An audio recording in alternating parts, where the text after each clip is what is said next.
हे everyone, welcome back again. So चलिए discuss करते हैं डंपिंग का मतलब क्या होता है। ठीक है, तो देखो, डंपिंग जो है एक तरह का प्राइस डिस्क्रिमिनेशन ही होता है। प्राइस डिस्क्रिमिनेशन एक ऐसा है, क्योंकि देखो जब हम इसमें बेसिकली क्या होता है, जो कह सकते हैं हम लोग, कोई कंपनी है, कोई फर्म है, कोई प्रोड्यूसर है, ये मोनोपोलिस्ट, बेसिकली यहाँ पे मोनोपोली का यूज़ किया गया। ठीक है, तो मोनोपोलिस्ट क्या करता है कि वो डोमेस्टिक मार्केट यानी सपोज करिए इंडिया है, और सपोज करिए कि बाहर फॉरेन। ठीक है, तो यहाँ क्या करेगा, इंडिया के अंदर वो जो है अपनी जो प्रोड्यूस की हुई कोई भी कॉमोडिटी गुड्स हैं, ये सर्विस कुछ भी है, तो उनको जो है यहाँ हाई प्राइसेस में बेचेगा, और जो फॉरेन मार्केट के अंदर है वहाँ पे वो उसको लो प्राइस में बेचेगा। ठीक है, अब इसका एक कारण है। देखो, मोनोपोली के अंदर क्या होता है कि मोनोपोली में जो है सिर्फ एक पर्सन का कंट्रोल होता है एक पूरी मार्केट के अंदर। तो उसको पता है कि मैं ही हूँ इसके अंदर, तो लोगों को चाहे ज़्यादा प्राइस लगे चाहे कम प्राइस लगे, लेना तो यहीं से पड़ेगा। ठीक है, इस वजह से यहाँ पे वो अपनी मोनोपोली कंट्रोल करके रखता है। लेकिन फॉरेन मार्केट में ऐसा नहीं है। फॉरेन मार्केट में कई सारे कॉम्पिटिटर्स हैं, वहाँ पे कई सारे लोग हैं जो उसके साथ कॉम्पिटिशन कर रहे हैं। इस वजह से वो सोचेगा कि कम से कम करें ताकि लोग ज़्यादा आकर्षित हो, डिमांड करें। ठीक है, तो डंपिंग का बेसिकली मतलब होता है कि it means selling the products in foreign markets at a price lower then in the domestic market. ठीक है, ये होता है इसका मतलब। अब ये होता क्या है, इसका मेन ऑब्जेक्टिव क्या है। ठीक है, पहला ऑब्जेक्टिव ये है कि जो राइवल्स है फॉरेन मार्केट के अंदर, यानी कि जो कॉम्पिटिटर्स हैं उनके साथ कंपटीशन करना। ठीक है, दूसरा, जो लॉ ऑफ इंक्रीजिंग रिटर्न्स है उसका फ़ायदा उठाना। थर्ड जो है उसका मतलब है कि मार्केट के अंदर जो फॉरेन मार्केट है वहाँ डिमांड क्रिएट करने, यानी अपनी एक जगह बनाना जिससे लोग और ज़्यादा आपके उसमें जो है प्रोडक्ट के ऊपर आकर्षित हो और उसको ले। ठीक है, दूसरा है सरप्लस स्टॉक से, यानी जो आपके पास एक्स्ट्रा जो माल पड़ा हुआ है उससे आज़ादी पाना, रिड। ठीक है, दूसरी चीज़ है यहाँ पे कि जो इलास्टिसिटी ऑफ डिमांड है उसका फ़ायदा उठाना। ठीक है, तो ये होती है डंपिंग और ये होते हैं उसके ऑब्जेक्टिव्स। अब देखो, प्राइस एंड आउटपुट डिटरमाइन कैसे होता है डंपिंग में। तो price and output determination under dumping can be explain this diagram. So it is drawn on the assumption, ये दो अजम्पशन पे बना हुआ है।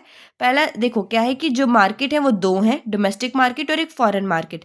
जो फर्म है वो मोनोपोली कहाँ एंजॉय कर रहा है, अपनी डोमेस्टिक मार्केट के अंदर।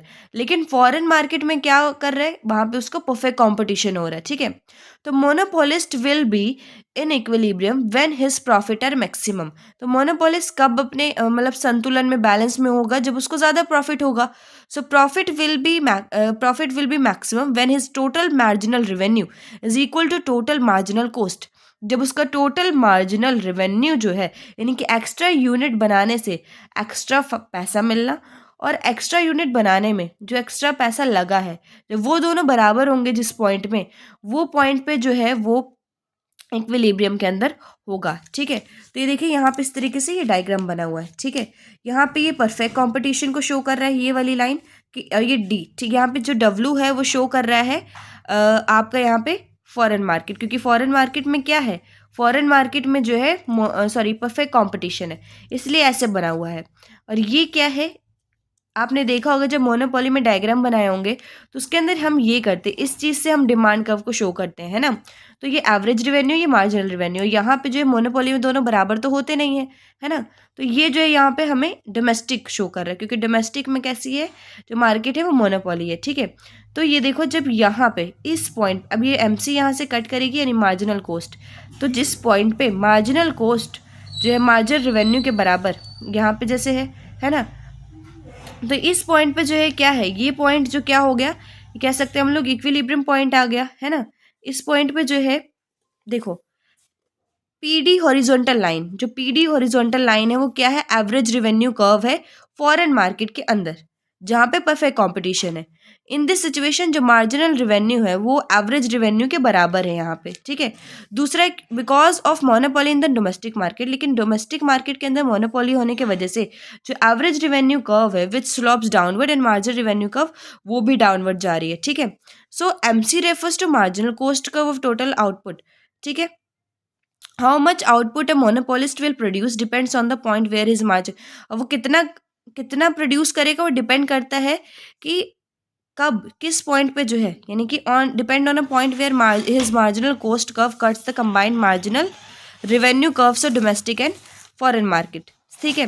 तो इस तरीके से यानी इस डायग्राम के बेसिस पे हम समझ सकते हैं कि मार्केट के अंदर जो है डंपिंग वाली जो सिचुएशन है वहाँ पे प्राइस और आउटपुट किस तरीके से डिटरमाइन होता है, ठीक है। सो आई होप कि आप लोगों को समझ आया होगा कि डंपिंग का मतलब क्या होता है और डंपिंग करने की क्या ज़रूरत है, इसका ऑब्जेक्टिव क्या है, ठीक है। So thank you.